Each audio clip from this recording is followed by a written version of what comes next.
Hi, it's Etharal here, and today we are back with our Total War Warhammer series, where we've been playing as Karl, Franz, and the Empire, attempting to unify things just at the minute from the Empire Secessionists. So we are still very much in the early levels of this game. Have managed to pick up ourselves a wizard as well at the end of the last episode, so we've got a nice little rounded out army here. We're still missing some artillery, which would be a nice addition, but not the end of the world or anything like that. So here we've just been going along similar sort of idea with this one. Now, I've fought this fight a few times myself in previous games. Now, what I tend to do is I tend to go up the one on the right and bottleneck everybody in through that between the two tree lines. Today I'm going to try a slightly different way. This way I feel a bit more open ground, a little bit more for me to move through, especially given that I do have quite a large force here, and I'm going to move my horses down the flanks using the actual trees as cover from any artillery fire that they have, although they are seriously lacking in artillery in this game, so that is definitely a good thing. There you can see our opening volley comes up, and we're going to just cycle through these guys, assign up our crossbow shots to make sure that we are doing as much damage as we possibly can.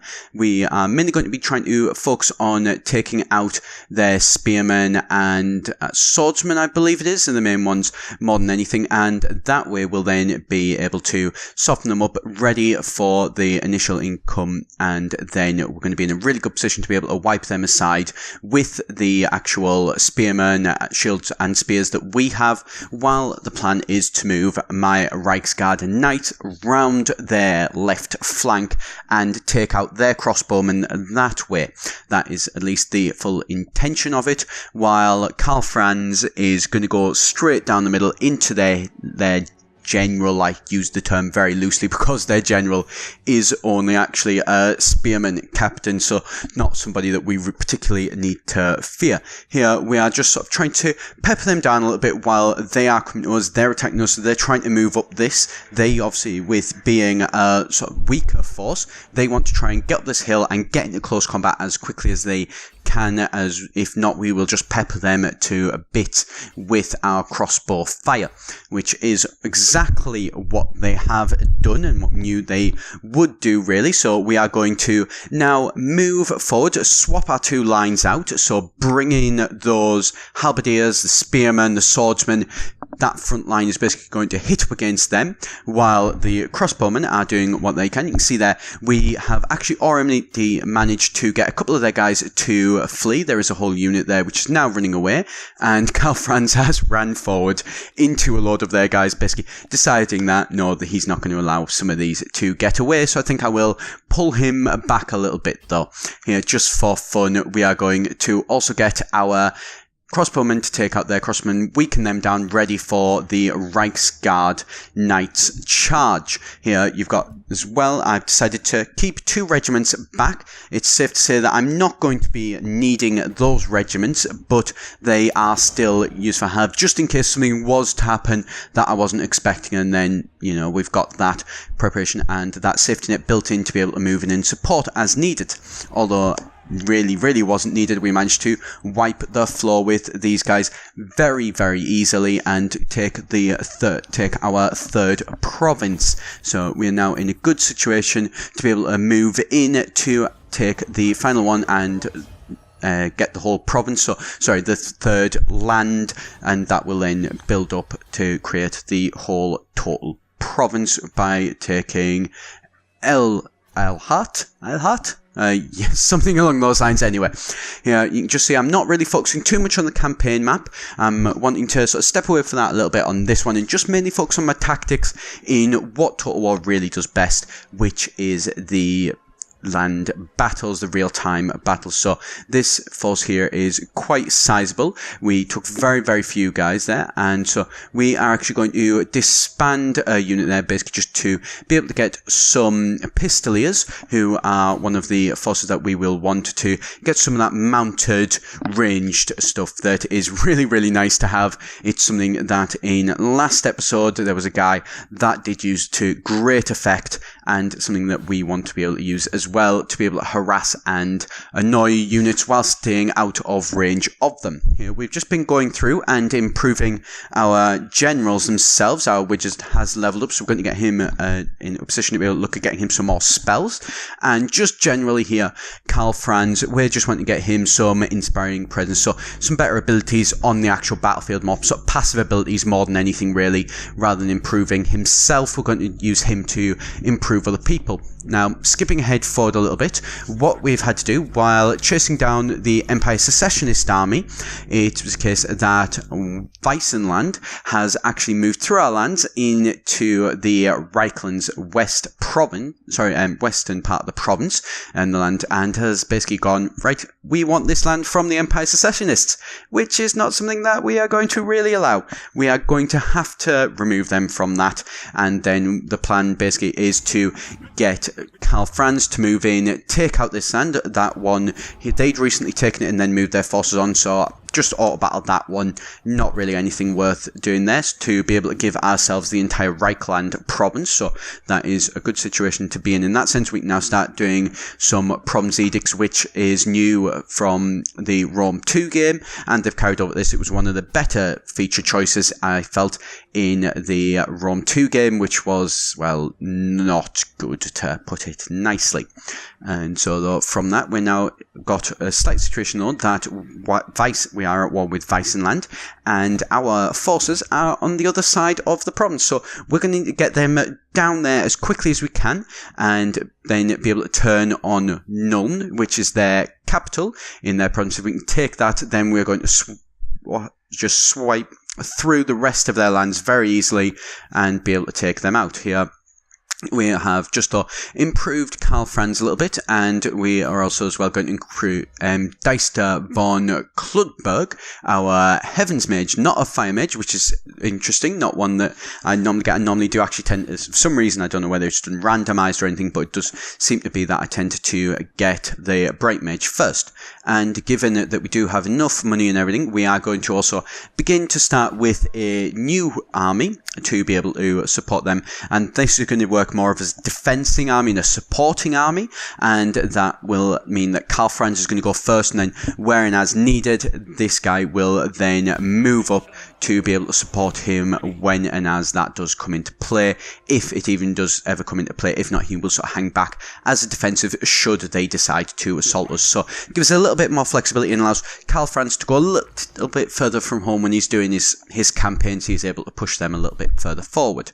So again, speaking about what we were doing then of getting Karl Franz all the way over, so we've moved him all over.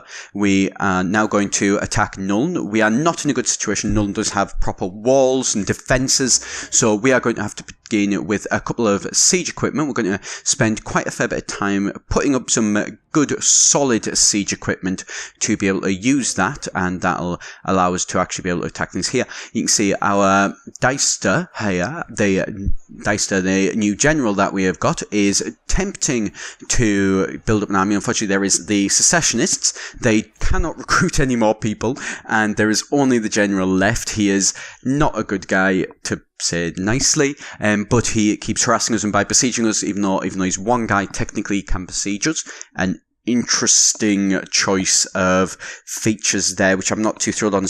Whenever an army is getting besieged and in the city, it does actually mean that then they can't they can't recruit. Seems a bit strange when there's one guy stopping recruitment and stopping production in a whole city, but there we go. So we basically get him to go and attack, and he is finally skipping ahead again, good few turns. He is able to support in Nuln, so we've got a fair reasonable force here, with Karl Franz having all 20, and Deister again having a fair few of himself. He's also as well got a cannon, which Karl Franz doesn't have, so we're going to bring these guys both in.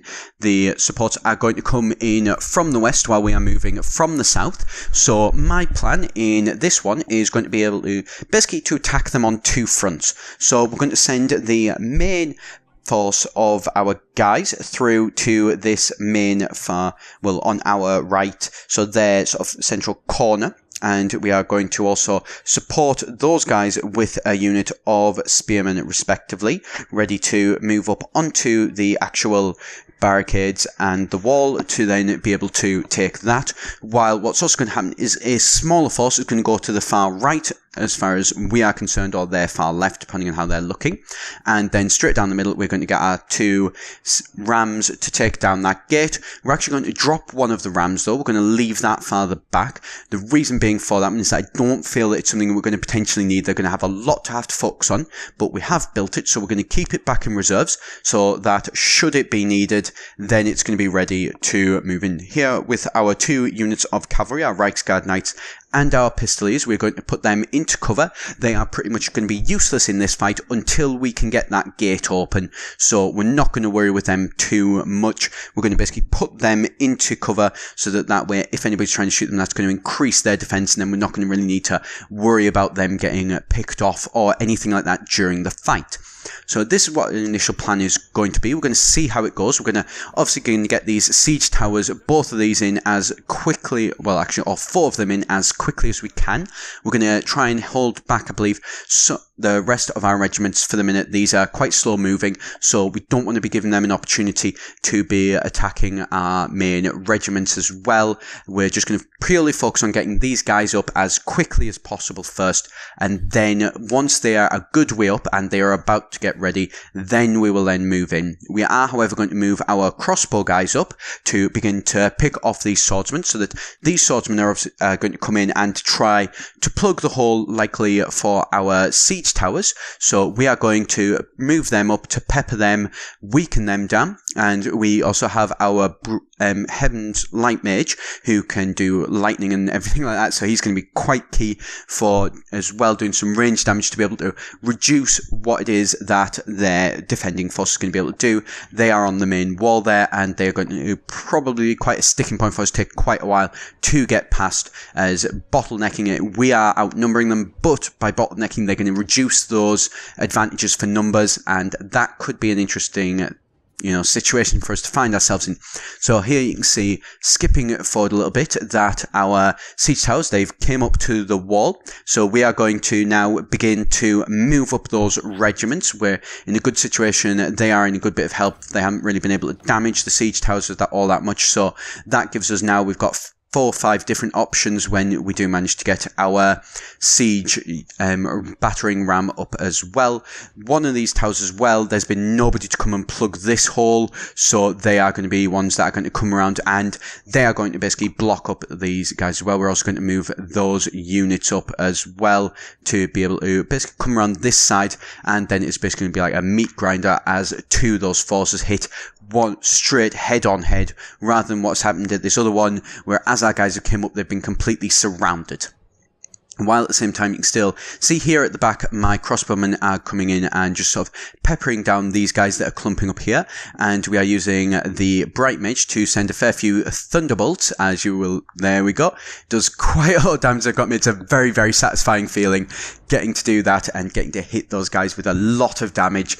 When you do manage to hit them, they do tend to scatter out a little bit, as you will see in some of the later bolts that I will be throwing from him. I'm really hoping that he does manage as well to get the Comet of Cassandra. For anybody who's played the tabletop game, it's certainly in the earlier editions. I wasn't sure about some of the last ones as I sort of came away from playing the game in the later editions, but Comet of Cassandra was just the spell to have when that used to go off, and it works.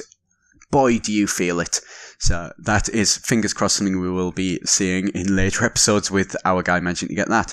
Here, we're just trying to get so that we can get these guys off this the battle ramp, and then once we can take this tower and they can lose that defense, then that's going to put us in a good situation there to be able to move some more guys in without any fear or anything like that of them being attacked. Here, you can see as well that that battering ram has actually managed to take down the front gate, so we are now going to take all of these guys that we've had hanging back and just kind of chilling out, waiting to see what happens. We're now going to then commit them through, rather than taking them up and over though, we're going to commit them by taking them through the front gate here as well. Something I was mentioning about the lightning, that they do tend to move out of the way. You can see there that they did manage to move out of the way in time, and we managed to take out a couple of guys, but nothing really of any use. We're still peppering these guys up here as well. Do really like the animations for these guys as well. They've really gone above and beyond for the animations for the units in this when they're being shot by crossbows, and you can see them getting their shields up, covering, trying to block those. It really is nice effects in this game, and they've definitely taken things a step up and really are starting to make up for Rome 2 would be my feeling, to be honest, with this game. And so here you can see our forces, they are marching in single files through that gate there, and we are managing to really start to push into this force. You can see that we haven't really done anything on the other side with our reinforcements. We haven't needed to as of yet. Our army, just purely under Karl Franz, is doing all the work that they need to. So we're going to just, holding back on those other guys for the minute. They're not really somebody that we need to take too much worry about or anything like that at all. I think some of them are getting peppered and getting shot a little bit, but that's, not the end of the world. So skipped forward here a little bit, and you can see we've managed to take all of that, so the southern wall, and we've managed to steadily, just a meat grinder has basically managed to push them through there, and we're now moving into the central square, which is what you need to capture to win the game. And so we are going to basically pull all of our forces from these walls, get them all up in here, and we're going to be now fighting in the streets. I have started to move forward as well the reinforcements on the other side, not for any particular reason, it's just more than anything just to be able to stop them on that side and cut off any potential escape route that they might have that way. If these forces that are still in the centre do start to run up that way, we can then move in through the other street, and then we will put them between two of our guys. You can see that is the actual leader of the Reiksland, who is surrounded by our guys, still managing to do a fair bit of damage, take out a fair couple of our guys, but Karl Franz is moving on to him and steadily going to be whittling him down. So here, these guys there, you can see, are not doing too well. We're going to just swing these guys around, the spearmen who are coming up to try and defend us and are basically giving up their defences on the other wall from our support guys. So if they are needed, they are going to be in an excellent position, but it's looking very much unlikely that they are going to be needed. We are now ticking down on the war scores. We've managed to take them out of that, and there we go. All of their guys are running, and basically that is the end of the battle, and I'm going to skip through that. There's no point trying to really mop that up. It's only really going to go one way. So there is now Nuln, which is the capital of a province. So nice city to always have. And we are going to now continue on with our war, pushing down further southeast into Nuln. So I'll leave it there for today. So thank you very much for watching. I've been Etharal here, EGen. If you want to see how this Let's Play series does turn out, be sure to hit that subscribe button for your notifications for when and as the new videos get released.